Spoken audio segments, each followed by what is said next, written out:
Hello guys, long time no analysis, eh? Lots of stuff has happened since I last made a video, and I wanted to just touch on basically some of the things that have been going on, particularly with the Ukraine. I see a lot of cringe analysis from both sides. This is one of the, and the reason why I've been motivated to make the video, because I'm busy, I'm tired, it's midnight right now when I'm recording this, is because I've been seeing a lot of, how do I put it, libertarian types not understanding certain elements of strategy and handing over the, almost handing over the moral high ground to the people in charge when they don't really deserve it. But when they're doing something, when they're playing, basically, it's almost like they don't understand the game that's being played.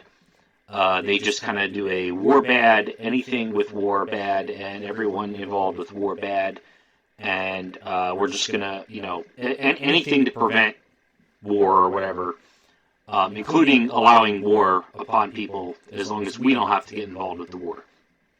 And I'm not saying that, oh yes, we should be involved with this war and all these other things. I'm not saying that at all. But what I am saying is that some people don't understand actually what's going on in terms of strategy. And by being completely ignorant of it, what ends up happening is you end up sounding like an idiot to people who are in the know. And then you end up coming up with worse solutions than the people who are already in charge messing things up completely. So, as you guys know, basically, the Russians couldn't break through. And I was waiting, I mentioned last time, I was waiting for the Ukrainian counterattack. It is here. It's actually been here. The Ukrainian strategy was basically hold on, do a little pushing back and forth, out logistics the Russians, and then now that they've got basically troops that are trained up for almost a year now. Including forces that are integrated from other countries, especially NATO countries, and the United States. Go ahead, watch the videos. You can hear plenty of Americans in the mix. They're launching the counterattack as an organized force as opposed to kind of a loosely knit together militia/National Guard. This is a professional army that has now gone through and pushed back the Russians and pretty well crushed them. The Russians were not ready. The Russians have called up their reserves now. They needed to call up their reserves before, and this is probably too late. Now, I guess the first thing I want to talk about is the nuclear weapons situation. Now, what Russia said was, we will use nuclear weapons to defend our territory. Now, that's not really fair in the grand scheme of things, because they literally invaded the country next to them, and the country next to them might need to cross into, their territory in order to actually maneuver to defend themselves. If you're sitting artillery in your territory, and then they bomb the artillery that you were using to shell them, you can't be like, oh, our sovereignty's under attack. It's like, that's not how that works. But nonetheless, they move the nukes up, and then they say, this is, we're serious. Don't be marching on Moscow. Don't be thinking you're gonna counterattack into Russia. And that's not so much Russia being afraid that the Ukraine is going to take over Russia. What that's a signal politically internally that basically I'm still in charge here. I haven't. But for Putin, basically saying he hasn't screwed everything up because he's still got nukes, so NATO wouldn't dare cross into Russian territory because we still got nukes. And it's kind of like everybody knew that, but the fact he's exercising it means, some people take it more seriously, because Russia, as Russians, even Russians who don't necessarily support the war, they don't want, a foreign country coming in and invading them, and that's not good, and that hasn't been good for Russia's history. They're paranoid of that. Every 100 years they get invaded by a new superpower, whether it's the French or the Germans or whoever it is, and I kind of understand it if you look at Russia's history. So culturally, that's what he's doing. But he changed the script a little bit, because what he did then, he said, Russian sovereign territory, we'll use nuclear weapons if foreign forces are enter Russian territory. So that's already not fair, but it can be more interpreted as, like if you're marching your army in to take over Russia, they will use nukes in retaliation. That makes a little more sense. But what he did instead is he said, okay, here's the contested regions. Oh, stupid annotation. I'm going to then annex those and say, well, that's Russia. Well, guess what? The Ukrainians are already in those territories. So now, if he's saying those are part of Russia, then, that's why everybody's saying, oh my God, the nuclear Armageddon's here, because now what Putin has declared as Russia is now basically occupied by NATO forces, for lack of a better explanation. Yeah, they're Ukrainian, but let's be honest here. But did he do that and then immediately fire tactical nukes? No. You saw reports and stuff about their generals saying, oh, we should use tactical nuclear weapons against the Ukrainians because the Ukrainians don't have nukes. That window is closed for the Russians. They probably could have used the tactical nukes immediately, and nobody would have, it would have been awful, but things would have been negotiated, but they would have paid in terms of trade and that kind of stuff, but they really wouldn't have, they wouldn't be suffering, at least economically, any worse than they are right now. In fact, in some ways, they're doing really good right now. When you look at the oil stuff, but the window they had basically to use a tactical nuclear weapon that has closed, because now a tactical nuclear weapon against the Ukrainians, who is now they are now a liaison to, or not a liaison, what they call a candidate for NATO. Yeah, NATO's not going to respond well to that, and neither is basically China, who are the only real allies left. Who are majorly powerful of the Russians. China is going to be like, okay, so now that you've done this, you've now basically taken it off the table for us to, use them as a bargaining chip against Taiwan, because the Chinese claim the same thing. The Chinese say if mainland Taiwan, if Chinese territorial sovereignty is violated, we plan to use nuclear. We reserve our right to use nuclear weapons to retaliate.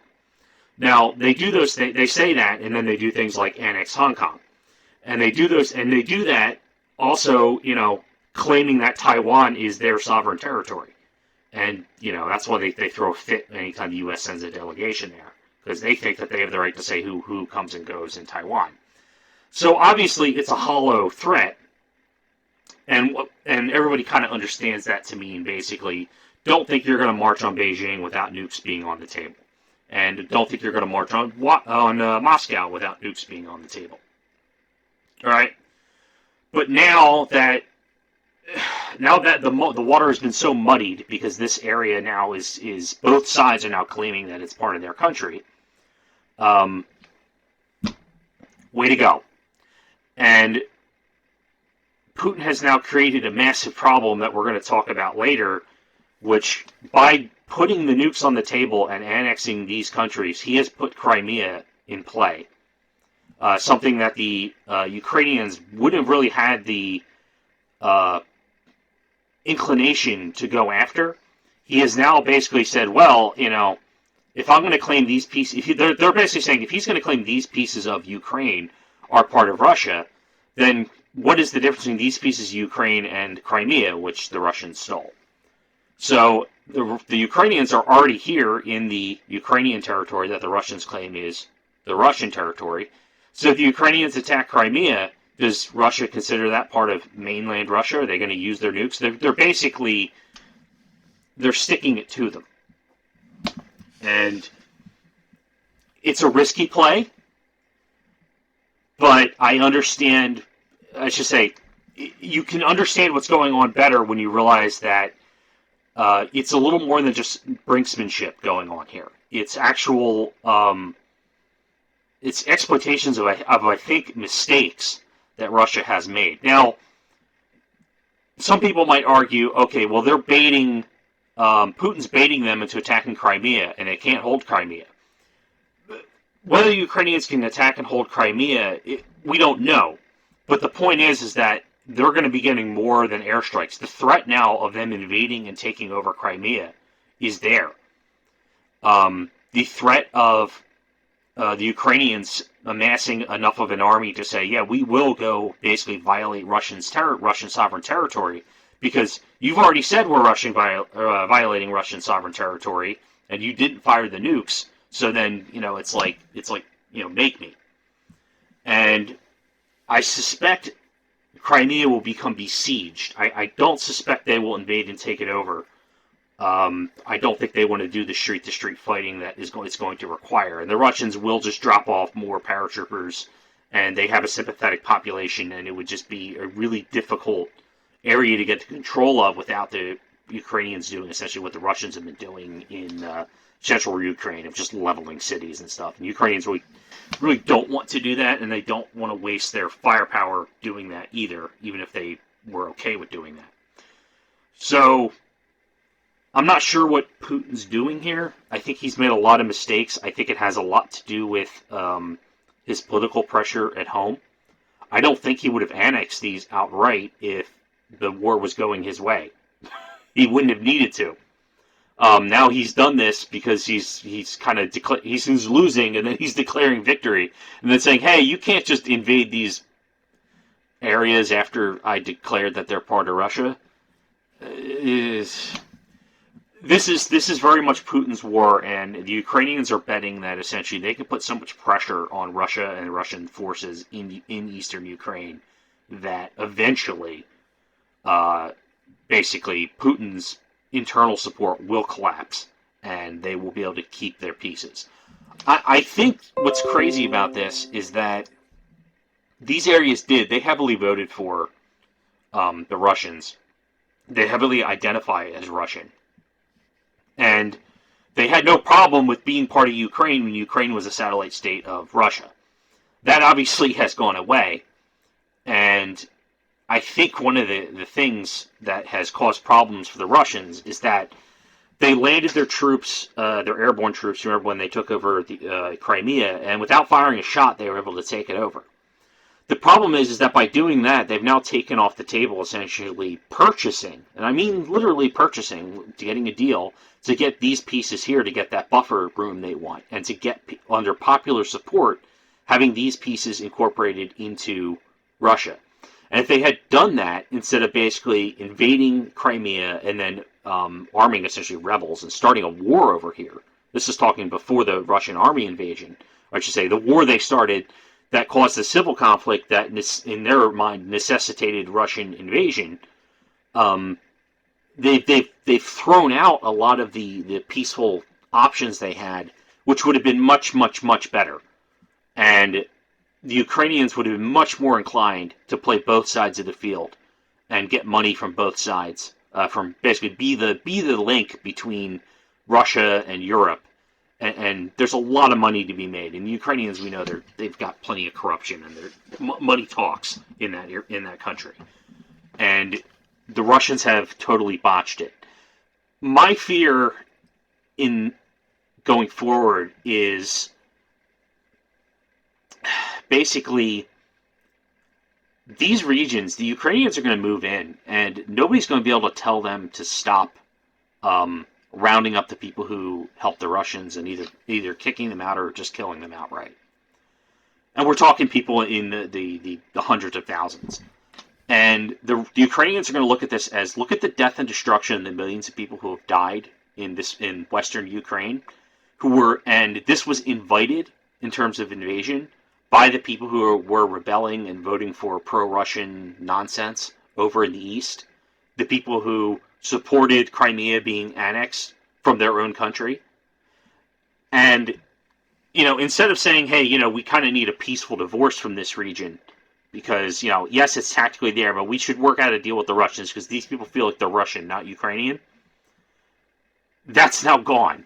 That opportunity is gone, and the Ukrainians are going to go in, and I suspect it's not going to be good for the people who are living here. If you were pro-Russian,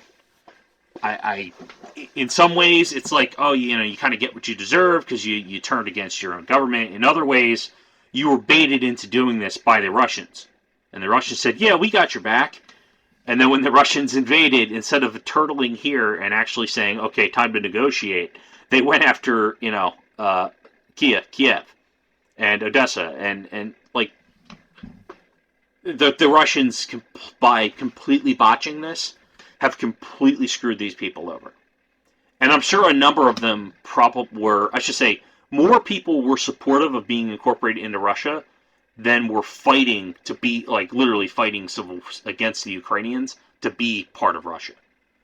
And now that the Russians have done this, there's probably less people willing to say, oh yeah, I support being a part of Russia, because now it's like, what the hell, like, this has been the results. And I hope the Ukrainians are merciful to the people here, but I do not expect it. And given Ukraine's history with Russia, with the Russians essentially genociding the Ukrainians in the past, with how this war has gone, with the just level of death and destruction the Russians have brought just in the last year, I don't think the world's just going to kind of look aside, as I should say, at least the Western world, as Ukraine pretty much does as they please with these territories. And they're going to try to make sure that these territories do not rebel again.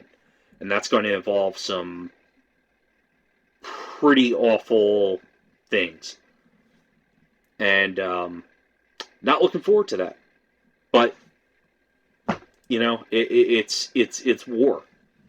And it's awful. And this could have been solved peacefully, and things were kind of going okay, 4 years ago, or I guess 2.5 years ago, basically under Trump, those 4 years. Basically, Putin took his Crimea thing, and then he put all this shit on hold, and they were talking, and everything was good. And then the second he had the opportunity, basically, a new administration, who he knew wasn't going to be able to handle this correctly, he went in. And, I think what he didn't expect was that essentially our leaders are so corrupt that they would just launder shitloads of money to the Ukraine to line their own pockets. And, sure, they send trillions of dollars to the Ukraine, and yeah, a lot of it is being pocketed by corrupt Ukrainians. A lot of it is being pocketed by corrupt Westerners who are, part of basically the handoff. But the stuff that's still getting through, it's still in the, billions and billions and billions of dollars of some of the strongest Western, latest hardware and technology, and the training, and the troops, the quote-unquote volunteers. And Russia was not ready for that. Russia was much... They appeared much larger and more powerful than they were. Their logistics could not handle this level of invasion, not without proper preparation, which they did not get. They should have known this after their wargaming drills with Belarus. Belarus even helped them in the initial invasion. And then now Belarus has been pushed back to their borders, and they've lost some, they've lost some resources on their side because the Ukrainians basically bombed them back. And they complained about it, but, you got to remember, Russia, when they started, they made it all the way over here. They didn't take Odessa, but they had cut it off. They had surrounded it. They were moved into Moldova, and the fake little country that the Russians were basically pumping up rebellion in, much like in eastern Ukraine. I forget what the hell the name of this little region is. They had surrounded Kiev, and then it just fell apart. It just fell apart, and it would be easy to come in and look at this situation as it is now and say, ah, yes, we must sit down and talk. Why are these people fighting over these borders? But you forget, like, this is where this is where they were, a year ago. Unprompted. They just came in and just decided that they were going to do that. And that would be like basically watching the fight between Nazi Germany and the Soviet Union, and they're duking it out, and then saying, well, why don't you guys just talk about the regions in Poland and stuff, when you don't know the history of what had just occurred. You don't know that Moscow was almost basically besieged by the Germans, how far the Germans had pushed into mainland Russia.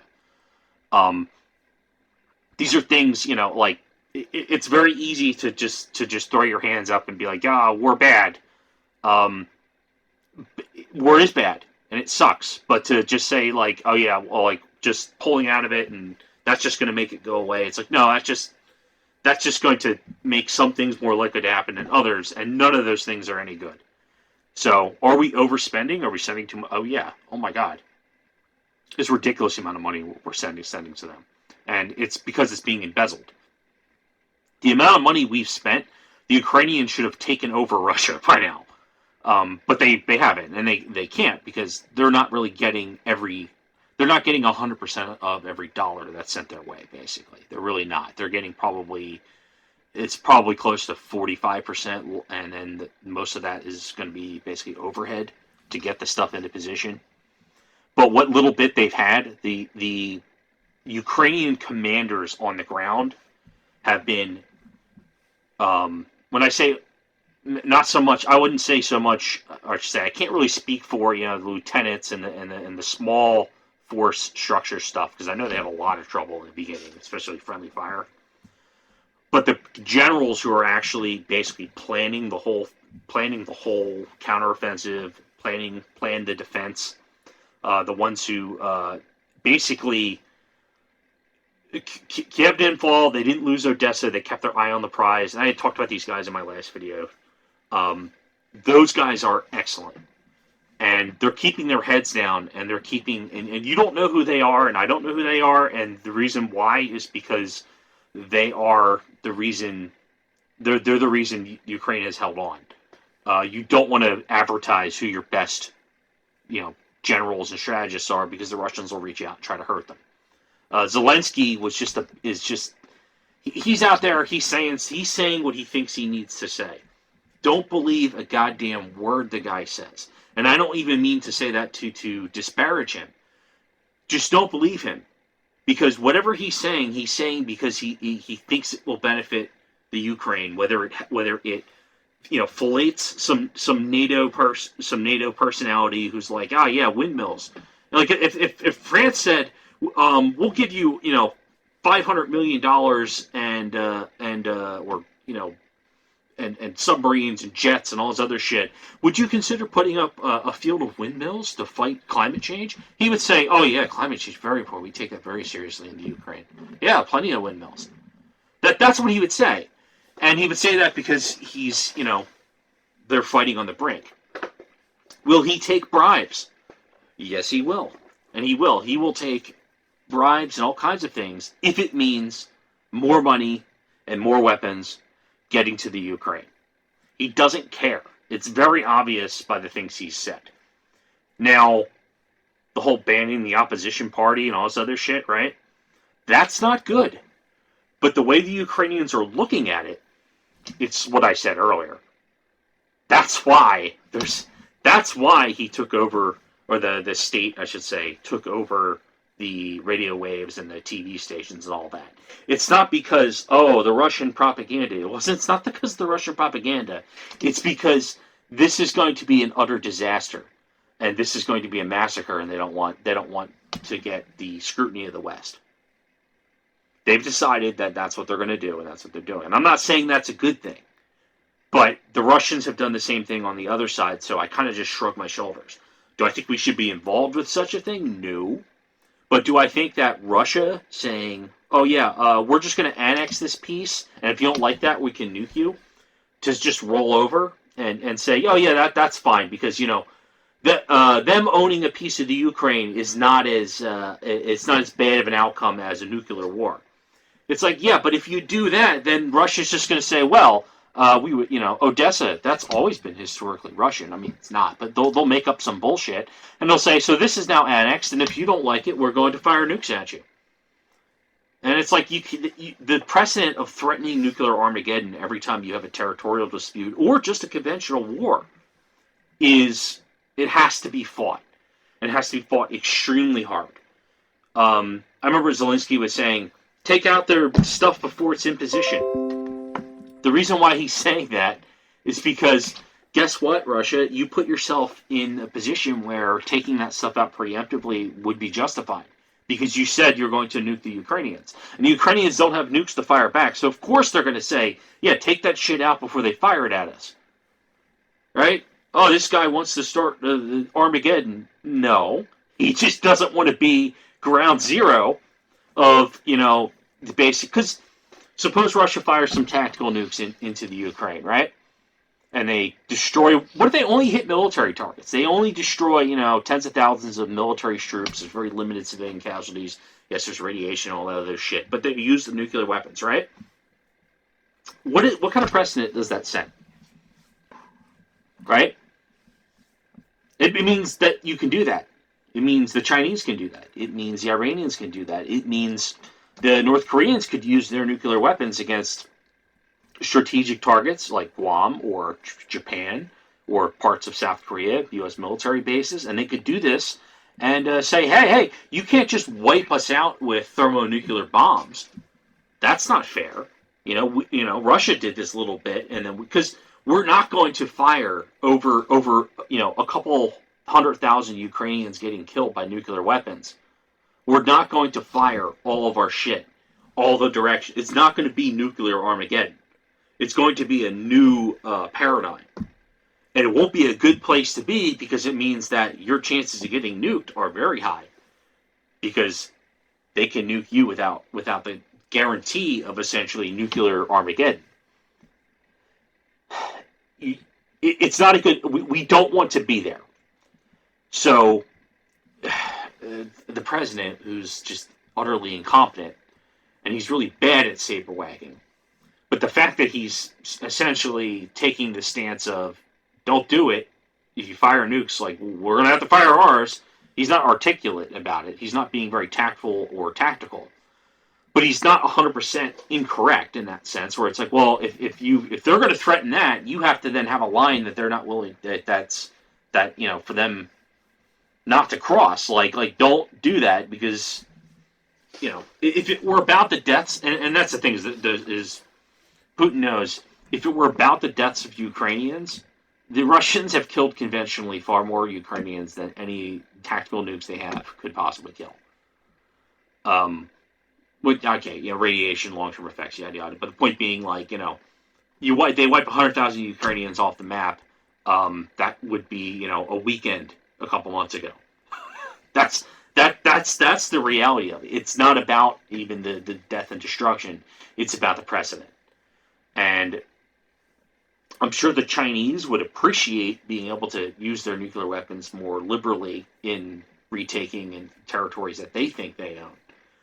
But at the same time, if they do that, could you imagine if the United States said, all right, well, I guess we're back to 1957 strategy where atomic and tactical nuclear weapons are not off the table, or I guess atomic at that time.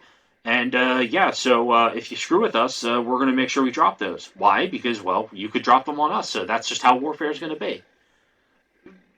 Who's got the delivery systems? The United States has the delivery systems. And Russia, again, we've got enough missiles to fire gigantic, ICBMs and blow up half a continent. And it's like, yeah, cool. What does that do? Other than get them to fire their bigger shit and blow you up. Nobody wants that. So what we want to do is we want to avoid essentially the incentive for the Russians to start using nuclear weapons tactically. And if we can avoid incentivizing them to do that by making the consequences pretty well known, by making the Ukrainians, essentially say, you do that shit, we're going to come be marching on Moscow, then that's probably the better way to go, because we don't want to cross into that paradigm. It's not going to be nuclear Armageddon, but it's not going to be a good place if the nukes occur. And do I trust this administration we have to shepherd us into a future that doesn't involve tactical nuclear weapons? No, of course not. Just like I don't trust them to basically handle the corruption in the Ukraine to any degree, or make sure that there isn't genocide essentially in the east now going the other direction where the Ukrainians are just wiping out the Russians. It's not good. So, let me put it this way. Alexander Vindman, if you don't remember him, he was the treasonous guy who just basically made shit up about Trump as part of the whole Russia hoax. He's a Ukrainian citizen, and he was part of the whole Obama-Biden corruption ring, and he is a Ukrainian ultranationalist, for lack of a better description. And he's watching this bridge in Crimea burn. He's saying he's dreaming of this moment because he thinks that the Ukrainians should have Crimea back, and he wants them to use violent force to get it back. Now, with that in mind, think about those types of people who have been there since before the war started, since before the Russians engaged. Those people have been like that.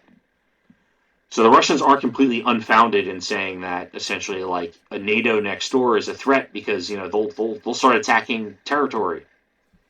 This is what the Russians were talking about. People like him. He's a traitorous scumbag. But this is who they're talking about. And then these people do have influence. And they do bad things. And they're Westerners. They wear our uniforms and they pretend to be on our side. And they're evil, evil, evil people who make the world more violent and more dangerous and are willing to lie, cheat, and steal to get their fantasies fulfilled.